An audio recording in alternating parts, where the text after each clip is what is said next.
Hello, welcome back to my mini vlog. ಇವತ್ತು ನಾವು ಇನ್ನೊಂದು ಸ್ಟೇಟಿಗೆ ಅಪಾರ್ಟ್ಮೆಂಟ್ ನೋಡಬೇಕಂತ ಹೊರಟಿದ್ದೀವಿ.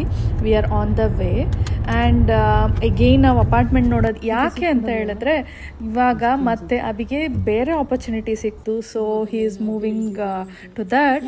ಅದಕ್ಕೆ ಅಂತ ಹೇಳಿ ನಾವು ಇವಾಗ ಸ್ಟೇಟ್ನ ಮತ್ತೆ ಚೇಂಜ್ ಮಾಡಬೇಕು. I know it's a short period, 6 ಮಂತ್ಸಲ್ಲಿ ಅಷ್ಟೇ ನಾವು ಇಲ್ಲಿ ಬಂದಿದ್ದು. ಮತ್ತೆ ಇವಾಗ ಮೂವ್ ಆಗ್ತಾ ಇದ್ವಿ. ಇವತ್ತು 5 to 6 ಅಪಾರ್ಟ್ಮೆಂಟ್ಸ್ನ ವಿಸಿಟ್ ಮಾಡಬೇಕು ಅನ್ನೋದು ಪ್ಲ್ಯಾನ್. ಎಲ್ರಿಗೂ ಕಾಲ್ ಮಾಡಿ ನಾವು ಶೆಡ್ಯೂಲ್ ಮಾಡಿದ್ವಿ. 2 to 3 ಅಪಾರ್ಟ್ಮೆಂಟ್ಸ್ ವಾಕಿನ್ ಮಾಡ್ಬೋದಂತ ಹೇಳಿದ್ದಾರೆ. So we are heading there. ನಮ್ಮದು ಫಸ್ಟ್ ಅಪಾರ್ಟ್ಮೆಂಟ್ ಟೂರ್ ವಿಸಿಟ್ ಅವರೇ ಮಾಡಿಸ್ತಾ ಇದ್ದಾರೆ. ಒಂದೊಂದು ಸೆಲ್ಫ್ ಟೂರ್ ಇತ್ತು ಆ್ಯಂಡ್ ಒಂದು ನೋಡೋಕ್ಕೆ ಅಲೋ ಮಾಡಲಿಲ್ಲ ಅವರು. ಜಸ್ಟ್ ನಾವು ಕ್ಯಾಂಪಸ್ ನೋಡ್ಕೊಂಡು ಬಂದ್ವಿ ಮತ್ತು ಅದ್ರದ್ದು ಪ್ರೈಸಸ್ ಎಲ್ಲ ಹೇಗಿರುತ್ತೆ ಅಂತೆಲ್ಲ ನೋಡಿಕೊಂಡು ಟೋಟಲಿ 6 ಅಪಾರ್ಟ್ಮೆಂಟ್ಸ್ ಏನೋ ನಾವು ವಿಸಿಟ್ ಮಾಡಿದ್ವಿ. ಸೊ ಅದರಲ್ಲಿ ಒಂದು ಅಪಾರ್ಟ್ಮೆಂಟ್ ನಮ್ಗೆ ಇಷ್ಟ ಆಗಿದೆ. ಮೋಸ್ಟ್ ಪ್ರಾಬ್ಲಿ ನಾವು ಅದೇ ಅಪಾರ್ಟ್ಮೆಂಟ್ಗೆ ಮೂವ್ ಆಗ್ತೀವಿ.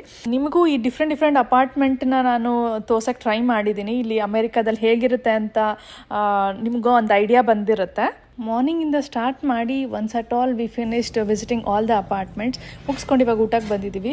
ಊಟ ಮಾಡಿ we have to go back ಮತ್ತು we have to drive for almost 3 hours ಇವಾಗ. ಹಾಗೆ ಡ್ರೈವಿಂಗ್ ಮಧ್ಯ ಒಂದು ಬ್ರೇಕ್ ತೊಗೊಂಡು ಕಾಫಿ ತೊಗೊಳ್ತಾ ಇರೋದು. ಐ ಡೋಂಟ್ ಡ್ರಿಂಕ್ ಕಾಫಿ ಕುಡಿತಾ ಸ್ವಲ್ಪ ಟೈಮ್ ಅಲ್ಲೇ ಕೂತು ರಿಲ್ಯಾಕ್ಸ್ ಮಾಡಿದ್ವಿ. ಅದಾದಮೇಲೆ ಅಲ್ಲಿಂದ ಹೊರಟ್ವಿ. Hopefully you enjoy my video. Thank you for watching.